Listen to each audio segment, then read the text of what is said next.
Prince was a creativity machine. He might be the most prolific musician that ever lived. And even though you may never reach even a fraction of his output in your own lifetime, here are 6 lessons that you can extract from his creative process that will give you an edge over everyone else. Lesson number 1, work fast. Back in those days, people didn't make albums on computers. You had to rent a studio for a few $100s a day if you wanted to record music. And the studio came with an engineer. In Prince's case, God help that poor engineer. If you did anything that slowed Prince down, you were out of there. That's why Prince preferred working with women in the studio. They worked with zero friction. And zero friction equals speed. He'd come in and I'd hand him the bass and he'd play the bass. And he'd put that down and then he'd either go to the keys or he'd pick up the guitar. Susan Rogers witnessed him making a song a day for 5 years. Songs like Kiss and Sign of the Times. He'd play all the parts, sing his lead vocals, sing his backing vocals, add the final stuff.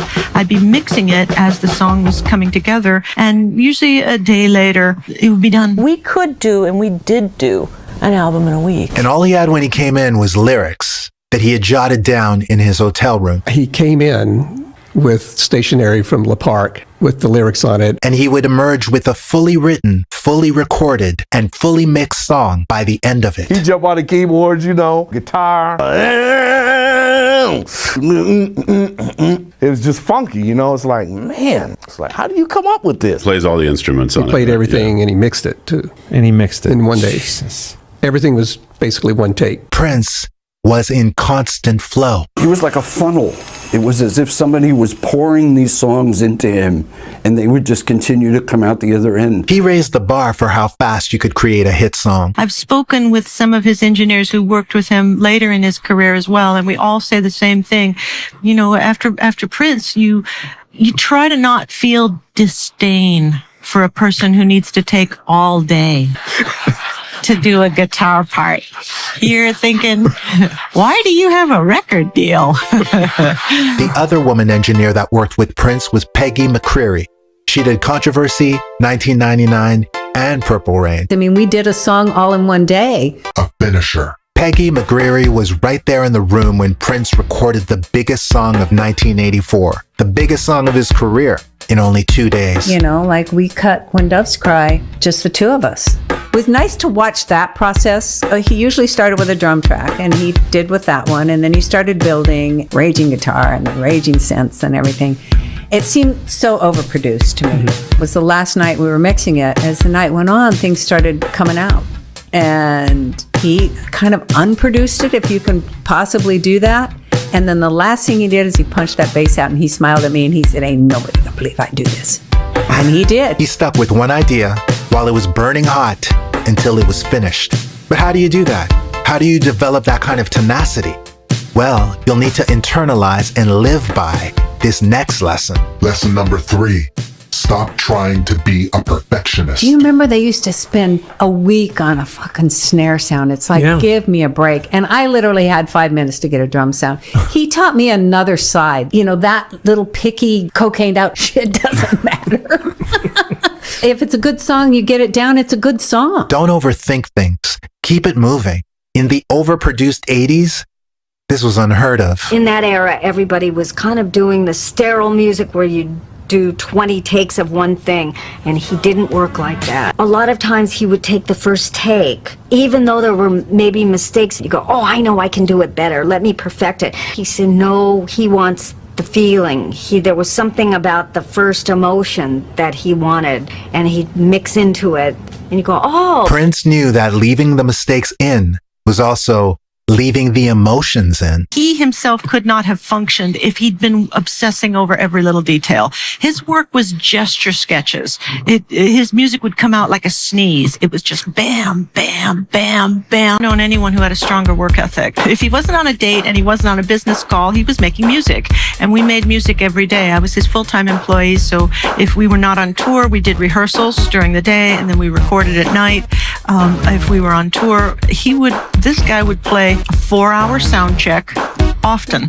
Not a 15-minute sound check like most rock stars do. He'd get on stage for 4 hours just because, you know, it's a stage and there's instruments and there's a PA, so why not just get up there and play? Play for hours, take the mandatory dinner break while they have doors, the audience comes in, and this is like in a, you know, 14,000 seat arena, play a 2.5-hour show, and then he'd get off the stage close to midnight, and now it's time for the night to begin. We would go to a recording studio and we would record all night until the last possible minute when we had to get on a plane or on a bus. You sleep on the plane, you sleep on the bus, you get to the next city, you get on stage and you start sound check all over again. That's what we did. That was normal life. If you're awake, you're making music. That's how you have to start thinking about life if you want to be a creativity machine. If he was awake, Prince was recording. I've never known anyone else who works like that. You're right. I don't think there's anyone as prolific as Prince in terms of just music creation. Yeah, he had an output like some Mozart type shit, you know? You start to understand that using your gift as often as possible is your responsibility, especially if you have something valuable to say. That's when you possessed, you know what I'm saying? You possessed with a mission from the universe, you know? You ever see the bed in here? Oh, yes. No, I wasn't working during that time. But you did see it. It was elaborate. It was like really fancy coverings. It might have been brass. I can't remember. It was a bed with purple sheets. Craig had to go out every Friday and get new sheets, purple sheets. It was once a week. That was his duty as a studio manager, to go get Prince the purple sheets. Purple sheets in 1984. But the most important lesson you can learn from Prince, something that is particular to only him in the history of rock and roll. Lesson number 6. Develop vault mentality. Prince didn't look at his day like he was recording a song, or even like he was recording an album. Prince looked at his day like he was crafting his legacy.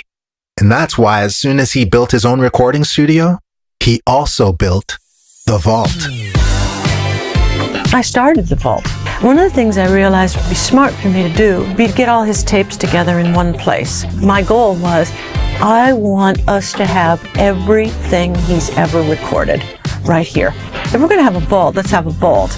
Because if we get a tornado, if we get a flood, this is his legacy. We need to protect these things. What does the vault look like? It's just this room in the building that just has like veils and whatnot. And then there's the door with the combination lock. But this wasn't a vault of sketches of ideas or just loops.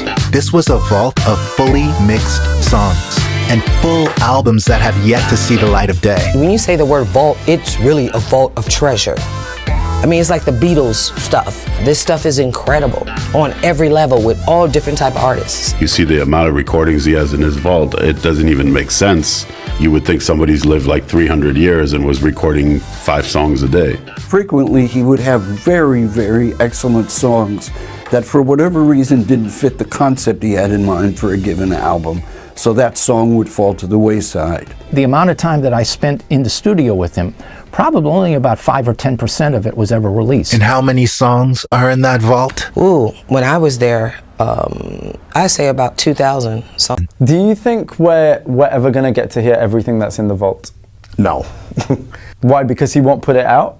No, because I think if you could, you would probably be, you'd probably be sitting there for 10 years.